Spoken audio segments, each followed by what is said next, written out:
In more than 20 years of practicing medicine, I've collected interesting facts about your body. Join me on a tour head to toe of Your body is interesting.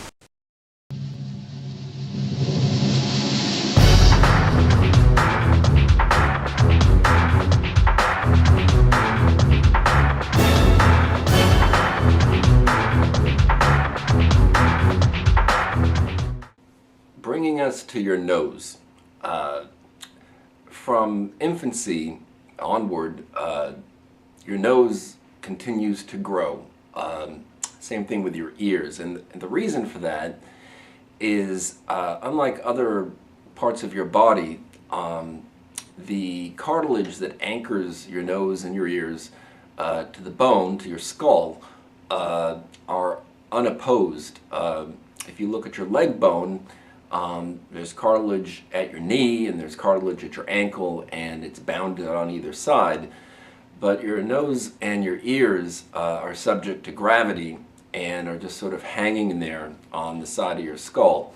And that's why they continue to grow.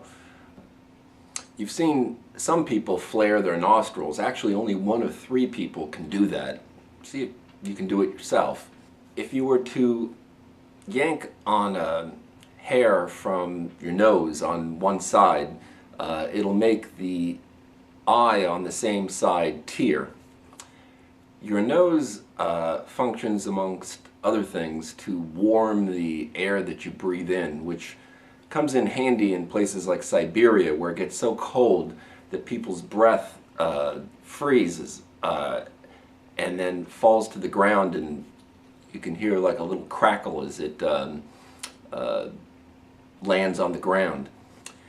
There's an expression in medical school to help one remember which limb of the autonomic nervous system, which governs involuntary reflexes, handles penile erections as opposed to ejaculation.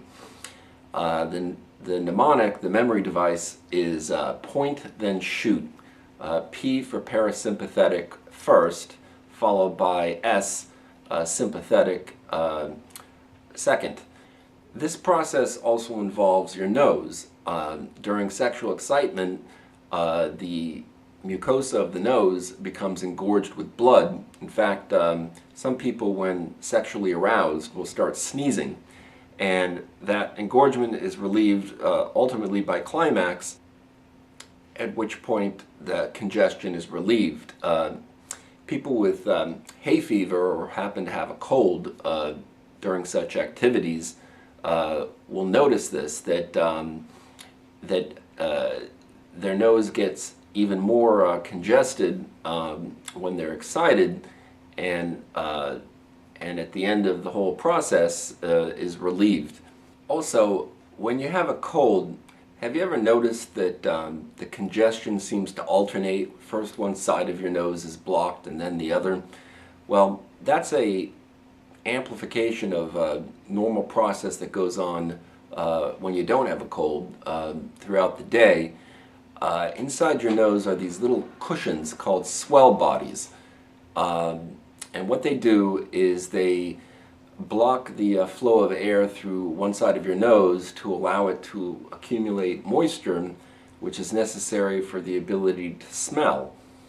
And the reason it does this, furthermore, is a process called acclimation, where your brain blocks out a continuous signal.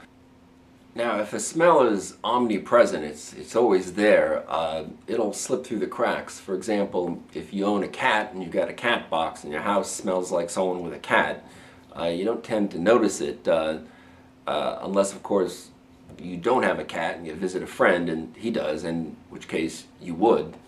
Now, these swell bodies also explain that strange little squeak sometimes you'll hear when you have a cold and your nose sort of squeaks for a moment. That's the sound of the swell bodies opening and closing, which happens every 30 minutes.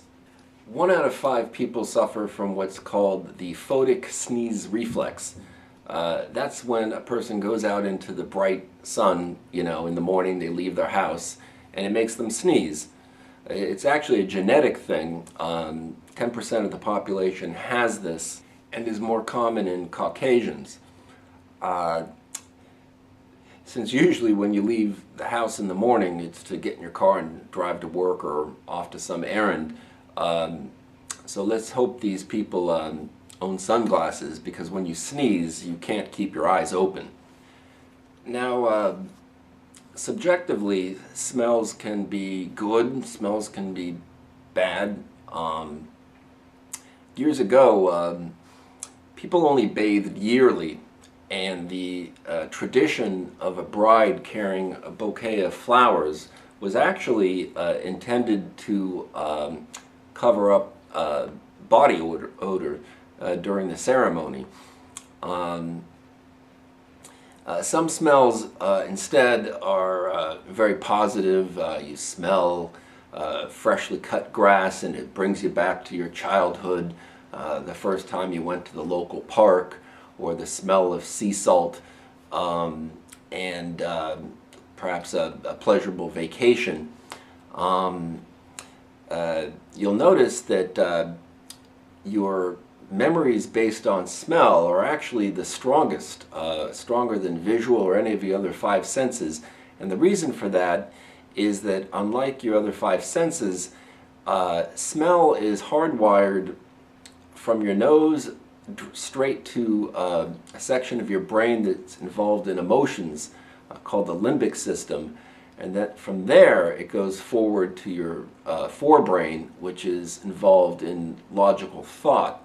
So really your smell memories are emotional memories, and are stronger and more long-lasting than other types of memories that are wired in a different way initially.